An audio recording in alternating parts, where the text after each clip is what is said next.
Assalamualaikum warahmatullahi wabarakatuh. Salam sejahtera untuk kita semua. Saya Laila Muftahul Khair, Senior Eksekutif MBA Sustainability Management UGM. Pada kesempatan kali ini, saya akan mempresentasikan proposal penelitian saya dalam pemenuhan tugas akhir mata kuliah Research Methods in Concentration atau RMIC yang diampu oleh Profesor Nurul Indarti, Civil Econom Kanmers PhD, yang berjudul Regenerasi Usaha Batik dan Keberlanjutan Ekonomi Keluarga di Kampung Wisata Batik Djarum, studi kasus UMKM Batik. Selayang pandang tentang wisata batik Djarum. Djarum awalnya bernama Mojo Arum dari cerita seorang pembatik di Keraton Surakarta yang membawakan buah mojo yang menurut raja baunya sangat wangi sehingga namanya Mojo Arum. Unique value dari Djarum ini terletak di antara Kesultanan Yogyakarta dan Kasunanan Surakarta berada di tengah-tengahnya, tepatnya di Kecamatan Bayat, Kabupaten Klaten. Desa ini masih sangat kental dengan seni dan juga budaya. Djarum resmi menjadi sebuah desa wisata pada tahun 2013 melalui surat keputusan Bupati pada saat itu. Batik mulai berkembang di Djarum sejak tahun 1960-an. Dan saat ini memiliki 50 UMKM batik secara formal dan resmi. Sedangkan yang terlibat dalam kegiatan membatik dalam sehari-hari sebesar 40% dari total jumlah penduduk. Berikut adalah bagan pemerintahan desa secara formal yang dipimpin oleh Bapak Iswanto. Adapun lembaga-lembaga yang ada di Kampung Wisata Batik Djarum terdiri dari kelompok tani, PKK, kelompok sadar wisata atau Pokdarwis, Posyandu, Karang Taruna, dan juga BUMDes. Berikut adalah gambar peta desa wisata Djarum. Djarum memiliki luas wilayah sebesar 658,22 km persegi dengan struktur 33 RT dan 11 RW. Dengan batas wilayah di utara ada Desa Banjuripan dan di bagian selatan, timur, dan barat adalah DIY atau Daerah Istimewa Yogyakarta.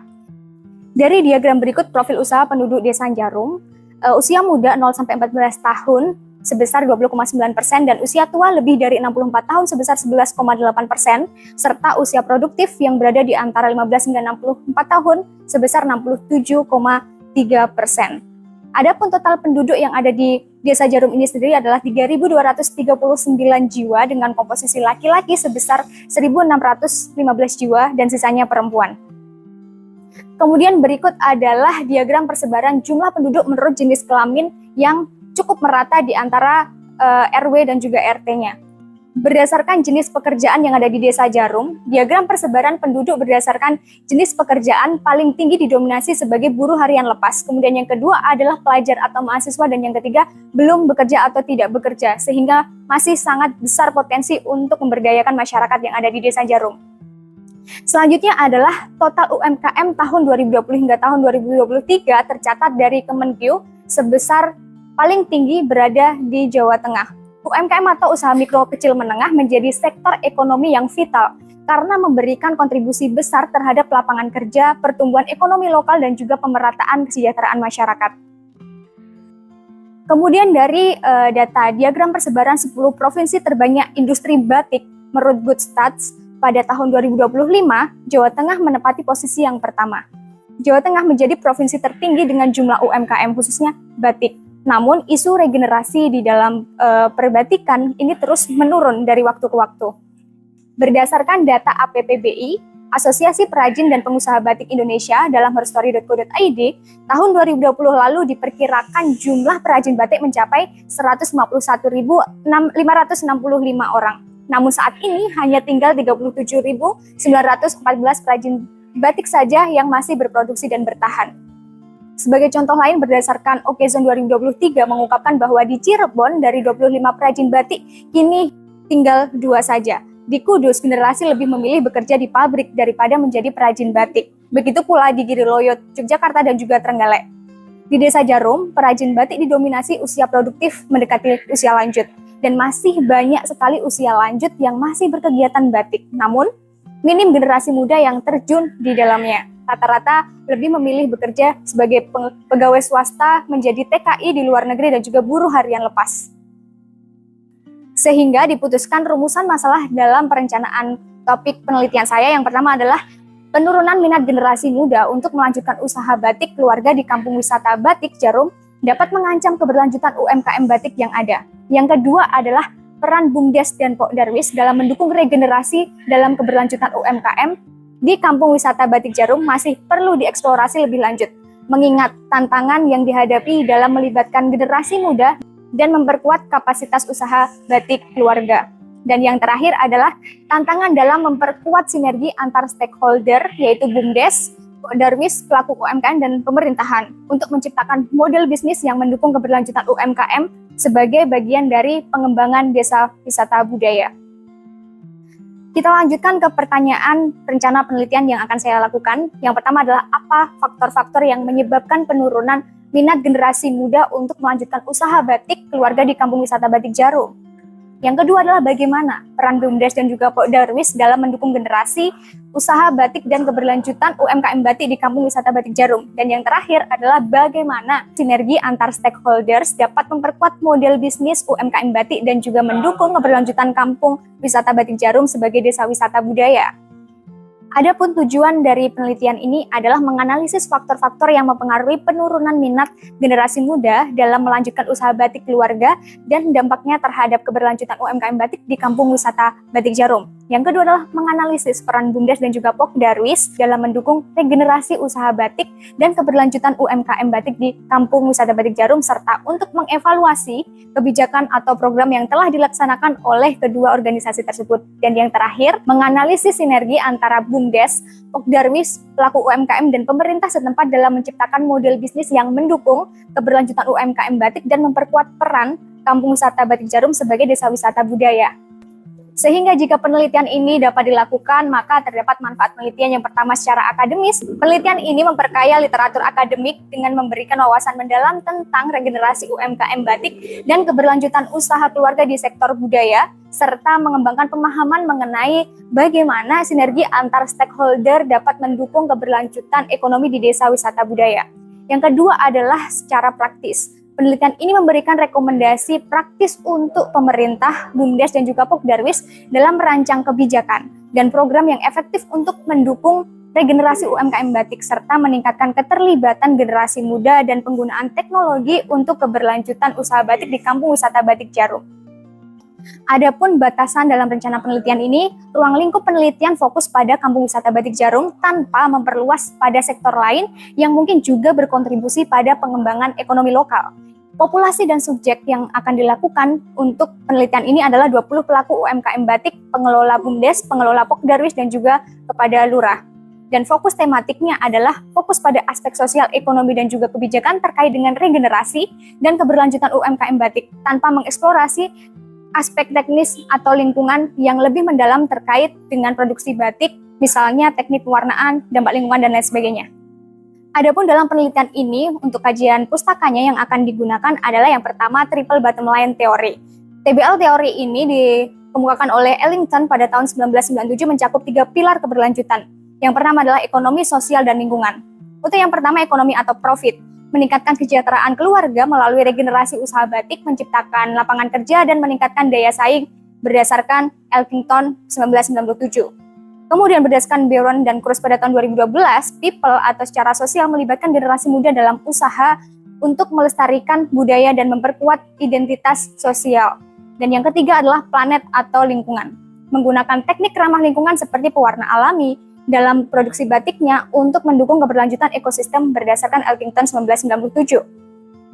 Berikut adalah bagan TBL teori atau Triple Bottom Line berdasarkan Arslan pada tahun 2017. Keterkaitan teori ini dengan penelitian yang akan saya lakukan adalah penurunan minat generasi muda karena TBL mendorong peran aktif generasi muda dalam usaha batik. Kemudian yang kedua adalah sinergi stakeholder. Kolaborasi BUMDes, Darwis, dan UMKM dapat memperkuat keberlanjutan usaha batik dengan mengintegrasikan ketiga pilar TBL tersebut berdasarkan Elmo et al. Pada tahun 2021.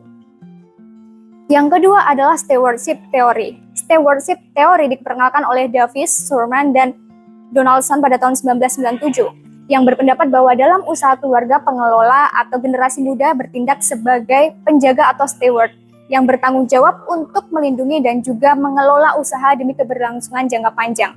Berikut adalah model stewardship theory oleh Donaldson et al. 1991.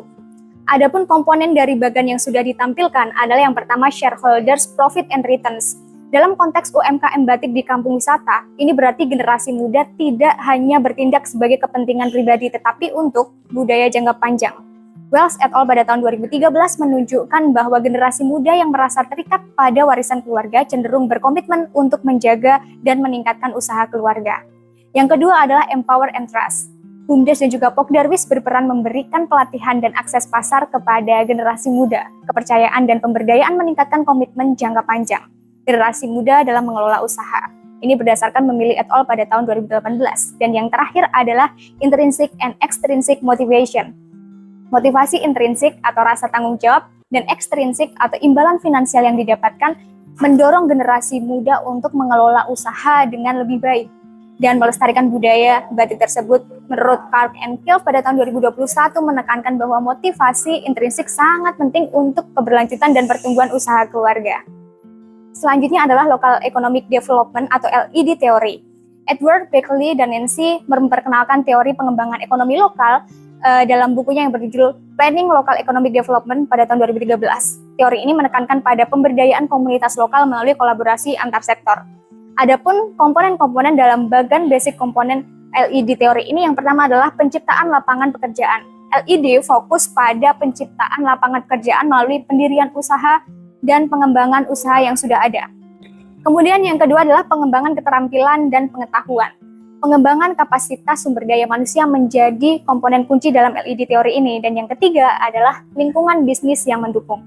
LED menekankan pentingnya menciptakan lingkungan bisnis yang kondusif melalui kebijakan yang mendukung akses pasar dan juga infrastruktur yang baik.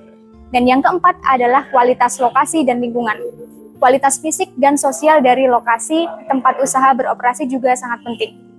Adapun keterikatan teori ini dengan proses penelitian saya yang pertama adalah teori LED mengajarkan kolaborasi antar stakeholder dalam model bisnis berkelanjutan. Dalam topik penelitian ini, BUMDes dan juga Pokdarwis sebagai fasilitator di Kampung Wisata Batik Jarum dan menghubungkan regenerasi pelaku UMKM dengan pasar yang lebih luas menurut Beckley pada tahun 2013.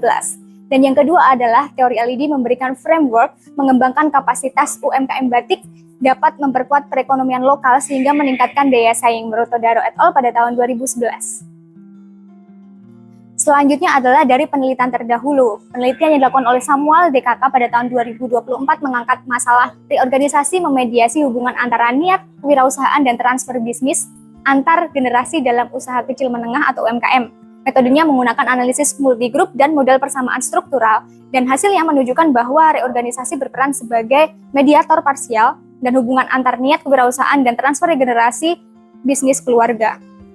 Kemudian yang kedua adalah yang dilakukan Maknadi pada tahun 2021 yang berjudul Characteristic of Family Business Succession in Batik Industry, mengangkat tentang pola suksesi usaha batik keluarga di Trasmi untuk menggunakan teori regenerasi usaha keluarga berupa studi kasus kualitatif. Hasilnya, pola suksesi cenderung turun-temurun dengan warisan yang kuat. Dan yang ketiga adalah Berone dan kawan-kawan pada tahun 2012 yang meneliti dimensi dan pendekatan teoritis dari kekayaan sosial emosional dalam bisnis keluarga. Penelitian ini menyarankan paradigma dominan dalam studi bisnis keluarga dengan metode pengembangan dimensi fiber yang artinya family control, identification, binding social ties, and emotional attachment, dan renewal of family bonds. Adapun desain penelitian yang pertama adalah pendekatan kualitatif. Penelitian ini menggunakan pendekatan kualitatif dengan tujuan untuk memahami fenomena regenerasi usaha batik dan keberlanjutan ekonomi keluarga di Kampung Wisata Batik Jarum. Desain penelitian kualitatif ini akan memberikan wawasan mendalam mengenai penurunan minat generasi muda, peran BUMDes dan juga Pokdarwis, serta sinergi antar stakeholder dalam menciptakan model bisnis berkelanjutan untuk UMKM batik di kampung wisata. Kemudian untuk metodenya, metode yang digunakan adalah studi kasus, di mana Kampung Wisata Batik Jarum dijadikan sebagai unit analisis untuk meneliti fenomena yang terjadi dalam konteks UMKM batik dan keberlanjutan. Pendekatan ini memungkinkan peneliti untuk mengumpulkan informasi secara langsung dari sumber yang relevan, serta menganalisis interaksi dan dinamika yang terjadi di lapangan. Untuk selanjutnya adalah teknik triangulasi. Untuk memastikan validitas dan keandalan data yang diperoleh, penelitian ini akan menggunakan triangulasi data, yaitu dengan membandingkan dan mencocokkan temuan dari berbagai sumber data. Yang pertama adalah triangulasi sumber. Data dari wawancara dengan berbagai pihak akan dibandingkan dengan observasi partisipatif dan dokumen yang ada. Yang kedua adalah triangulasi teknik. Data yang diperoleh melalui wawancara mendalam akan dibandingkan dengan hasil observasi langsung dan analisis dokumen untuk mendapatkan gambaran yang lebih komprehensif. Selanjutnya adalah tentang metode pengumpulan data. Yang pertama adalah in-depth interviews. Dilakukan kepada pelaku UMKM, generasi muda penerus pelaku UMKM, kepada lurah, pengelola BUMDes, dan Pokdarwis di Kampung Wisata Batik Jarum. Adapun list subjek UMKM yang akan diinterview adalah Oma Batik Purwanti, Batik Natural Sarwidi, Unik Batik, Sekar Mawar Batik, dan lain sebagainya yang berjumlah 20 UMKM. Kemudian selanjutnya adalah observasi partisipatif. Peneliti akan terlibat langsung dalam aktivitas-aktivitas yang terjadi di Kampung Wisata Batik Jarum, seperti proses produksi batik, interaksi antar pelaku UMKM, dan kegiatan Pokdarwis. Observasi ini bertujuan untuk memahami dinamika sosial dan proses regenerasi yang terjadi secara langsung di lapangan. Kemudian, yang selanjutnya adalah studi dokumentasi. Peneliti akan mengumpulkan data sekunder melalui dokumentasi program-program BUMDes dan Pokdarwis, laporan kebijakan pemerintah daerah, serta laporan tahunan yang berhubungan dengan UMKM batik dan desa wisata. Studi dokumentasi akan memberikan gambaran mengenai kebijakan yang ada, serta program-program yang telah dijalankan untuk mendukung keberlanjutan usaha batik. Selanjutnya adalah metode analisis data. Data yang telah dikumpulkan melalui wawancara dan observasi serta dokumentasi akan dianalisis menggunakan analisis tematik. Yang pertama adalah pengorganisasian data, transkripsi wawancara, catatan observasi, dan dokumen yang akan disusun dan dikelompokkan berdasarkan kategori yang relevan dengan tujuan penelitian. Yang kedua adalah pengkodean atau coding. Data akan dikodekan ke dalam tema-tema utama yang relevan dengan masalah inti seperti generasi muda, regenerasi usaha batik, keberlanjutan UMKM, dan sinergi antar stakeholder. Yang ketiga adalah pencarian tema.